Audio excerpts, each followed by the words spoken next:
নমস্কার বন্ধুরা, আবারও একটি নতুন রেসিপিতে প্রিয়াস কুকিং ব্লগে আপনাদের সবাইকে স্বাগত জানাই। আজকে আমি আপনাদের সঙ্গে নতুন স্বাদের ঝিঙের একটি রেসিপি শেয়ার করব। যারা ঝিঙে খেতে অপছন্দ করে তারাও কিন্তু চেয়ে চেয়ে খাবে, এতটাই টেস্টি হয়। অনেক বাচ্চা আছে ঝিঙে খেতে অপছন্দ করে, একবার এইভাবে বানিয়ে দিন, দেখবেন ওরাও কিন্তু চেয়ে চেয়ে খাবে। আমি এখানে 3 পিস ঝিঙে নিয়েছি। ঝিঙের খোসা ছাড়িয়ে এইভাবে কেটে নিতে হবে। এরপর একদম ছোট ছোট পিস করে ঝিঙেগুলোকে কেটে নেব। বন্ধুরা একটু লক্ষ্য করে দেখুন আমি কিভাবে কেটে নিচ্ছি, ঠিক এইভাবেই ঝিঙেগুলো কেটে নিতে হবে। দেখুন এইভাবে সমস্ত ঝিঙে আমি কেটে নিয়েছি। এবার পরিষ্কার জলে ধুয়ে নিতে হবে 3 থেকে 4 বার জল পাল্টে। অবশ্যই আপনারা একটু ভালো করে ঝিঙেগুলোকে ধুয়ে নেবেন। এরপর আমি এখানে স্বাদ মতো লবণ দিয়ে দেব আর খুব ভালো করে মাখিয়ে প্রায় 5 মিনিট মতো রেস্টে রেখে দেব। এই ঝিঙের যে এক্সট্রা জল সেটা কিন্তু বেরিয়ে যাবে।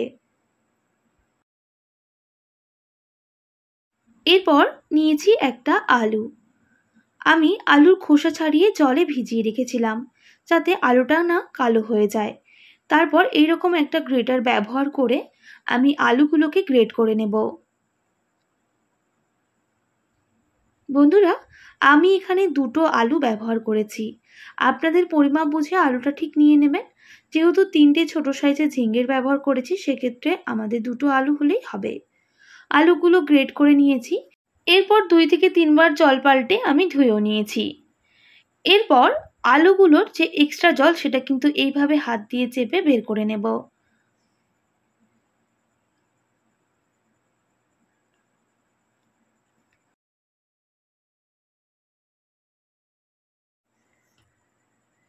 আমি এক্সট্রা জল আলুর বের করে নিয়েছি। এরপর দেখুন ঝিঙেগুলো 5 মিনিট রেস্টে রেখে দেওয়ার জন্য ঝিঙের এক্সট্রা জলটা কিন্তু বেরিয়ে গেছে। এবার হাত দিয়ে চেপে আমি জলটা বের করে নেব আর ওই আলুর মধ্যেই ঝিঙেগুলো দিয়ে দিতে হবে। বন্ধুরা এইভাবে যদি রান্না করেন কেউ বুঝতেই পারবে না আপনারা ঝিঙে রান্না করছেন। এরপর আমি এখানে কিছু মশলা অ্যাড করব। দিয়ে দেব 2 টেবিল চামচ বেসন। আপনাদের প্রয়োজন মতো বেসনটা দিয়ে দেবেন। আমার এখানে 2 টেবিল চামচ বেসন লেগেছিল। দিয়ে দেব সামান্য হলুদের গুঁড়ো, সামান্য ঝাল লঙ্কার গুঁড়ো। অবশ্যই ঝালটা কম বেশি করে নেবেন। যাদের লঙ্কা গুঁড়োটা অপছন্দ সেক্ষেত্রে কাঁচা লঙ্কাও ব্যবহার করতে পারেন।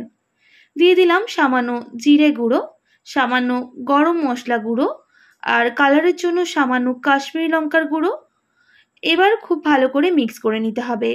বন্ধুরা আমি এখানে এখন লবণের ব্যবহার করছি না, যেহেতু ঝিঙেতে আগে থেকেই লবণের ব্যবহার করেছিলাম, তাই খুব ভালো করে মাখিয়ে নিতে হবে। দেখুন খুব ভালো করে আমি কিন্তু মেখে নিয়েছি। এবার যেহেতু ঝিঙে অনেকটাই লবণ দিয়েছিলাম তাই স্বাদ মতো আর বেশ কিছুটা লবণ দিয়ে দিতে হবে। অবশ্যই আপনারা বুঝে লবণটা দিয়ে দেবেন। আবারও ভালো করে আমি সমস্ত উপকরণ মিক্স করে নিচ্ছি।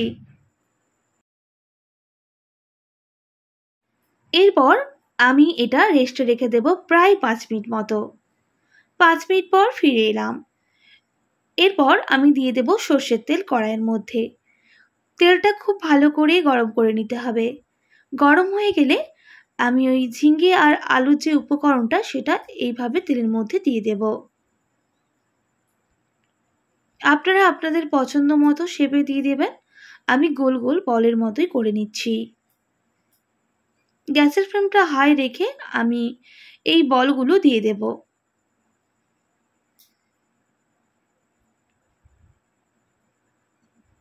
এবার উল্টে পাল্টে বেশ লাল লাল করে ভেজে নিতে হবে। বন্ধুরা একটু ছোট ছোট সাইজে করে দিয়েছি যেহেতু ভেতরটাও ভালোভাবে ভাজা হবে, না হলে ভেতরটা কাঁচা থেকে যাবে, বাইরেটা ভালোভাবে ভাজা হয়ে যাবে। অবশ্যই একটু ছোট ছোট করে দিয়ে দেবেন। এরপর উল্টে পাল্টে বেশ লাল লাল করে এগুলোকে ভেজে নিতে হবে।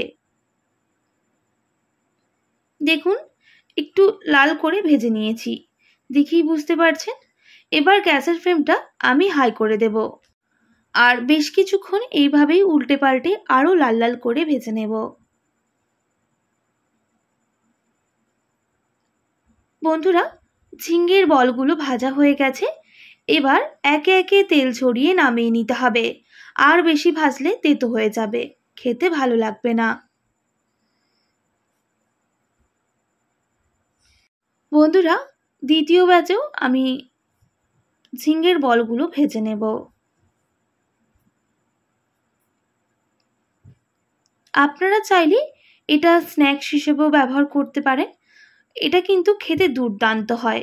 সত্যি কথা বলতে খুবই ভালো খেতে হয়েছিল। আপনার বাড়িতে অবশ্যই একবার ট্রাই করুন। যে কোনো নিরামিষের দিন রুটি, ভাত, পরোটা সবের সাথেই কিন্তু দুর্দান্ত লাগে। একইভাবে দ্বিতীয় ব্যাচের বলগুলো ভেজে নিয়েছি। আমি তেল ঝরিয়ে নামিয়ে নিচ্ছি। আর বেশি ভাজার প্রয়োজন নেই।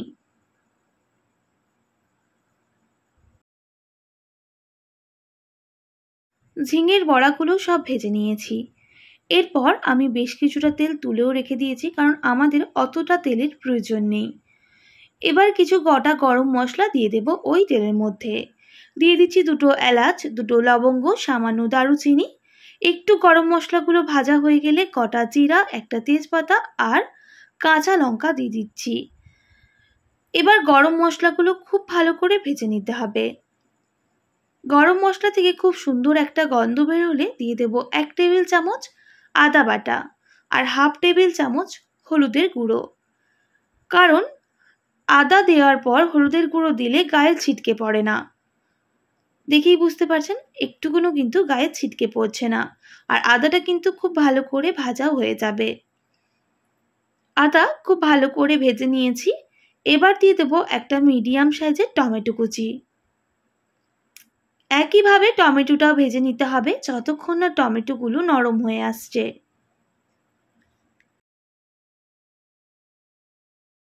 বেশ কিছুক্ষণ টমেটোগুলো ভেজে নিয়েছি। এবার আমি দিয়ে দেব স্বাদ অনুযায়ী লবণ, তাহলে খুব তাড়াতাড়ি টমেটোগুলো গলে যাবে। দিয়ে দেব ঝালের জন্য সামান্য লঙ্কার গুঁড়ো, অবশ্যই ঝালটা কম বেশি করে নেবেন। দিয়ে দেব সামান্য জিরা গুঁড়ো, সামান্য কাশ্মীরি লঙ্কার গুঁড়ো কালারের জন্য। আপনারা চাইলে অবশ্যই এটা স্কিপ করতে পারেন। অল্প একটু জল দিয়ে খুব ভালো করে কষিয়ে নিতে হবে।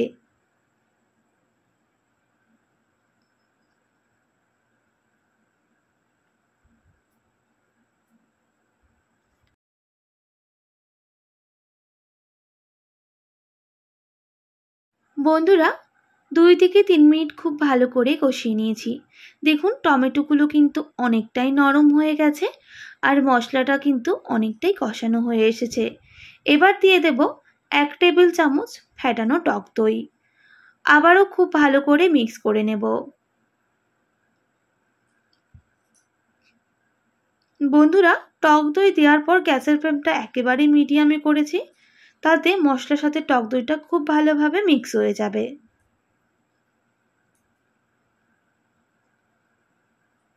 মিক্স করে নেওয়ার পর আরও 2 মিনিট মতো মশলাটাকে খুব ভালো করে কষিয়ে নিতে হবে, যতক্ষণ না মশলার কাঁচা গন্ধটা একেবারেই চলে যাচ্ছে।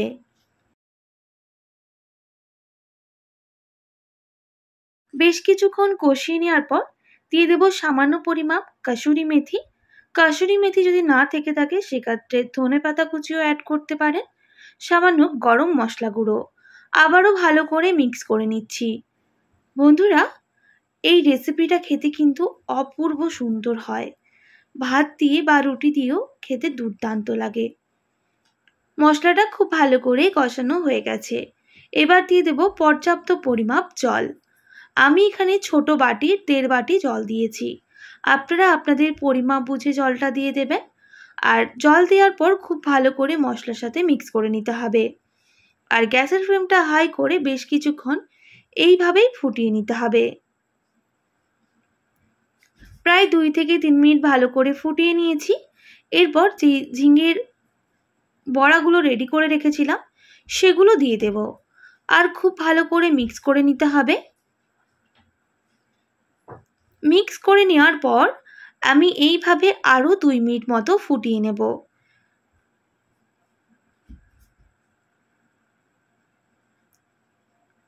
2 মিনিট মতো ফুটিয়ে নিয়েছি। এবার স্বাদটা ব্যালেন্স করার জন্য সামান্য পরিমাপ চিনি দিয়ে দেব। চিনি দেওয়ার পর আবারও মিক্স করে নিচ্ছি। মিক্স করে নেওয়ার পর আরও 1 মিনিট মতো ফুটিয়ে নেব। বন্ধুরা 1 মিনিট মতো ফুটিয়ে নিয়েছি। রেসিপি একেবারেই রেডি, দেখেই বুঝতে পারছেন। আর ঝোলটা কিন্তু অনেকটাই কমে এসেছে। এবার নামিয়ে নিচ্ছি। গরম ভাত, রুটি, পরোটার সাথে পরিবেশন করুন। খেতে দুর্দান্ত হয়। আর বাচ্চারা তো ঝিঙে একেবারেই খেতে চায় না।